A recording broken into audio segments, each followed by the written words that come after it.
पछाडि हामी आराधनामा जानेछौँ। तपाईहरुलाई म रिक्वेस्ट गर्छु भजन सङ्ग्रहको पुस्तक 27 को 4 र 5 लाई हामी हेर्नेछौँ।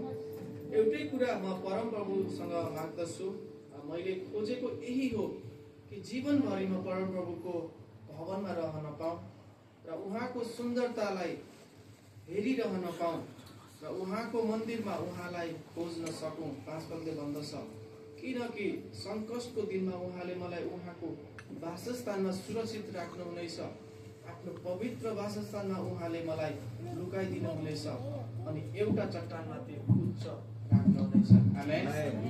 साँच्चै हामी यो पदलाई हामी हेर्यौँ भने चाहिँ 4 पदले भन्दछ, म एउटै कुरा परमप्रभुसँग माग्दछु कि मैले खोजेको यही हो कि म चाहिँ जीवनभरि परमप्रभुको भवनमा रहन पाऊँ।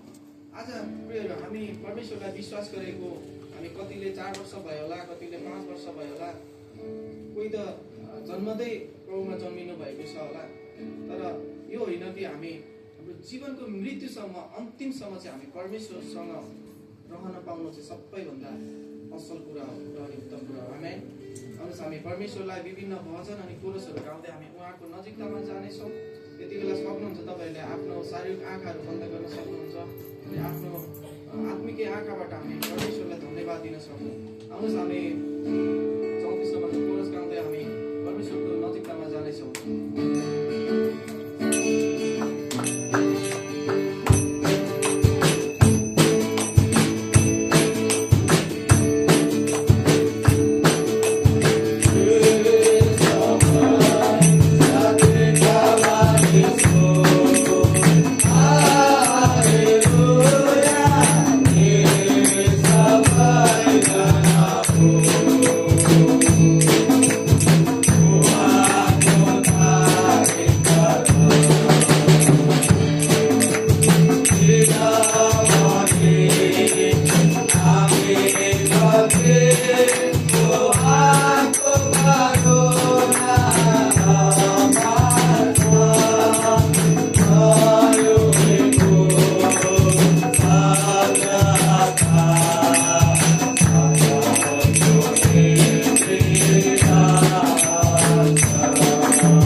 प्रभु हामी धन्यवाद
हामी तपाईँको त्यो कष्टलाई कहाँ मूल्याङ्कन गर्न सक्दछौँ?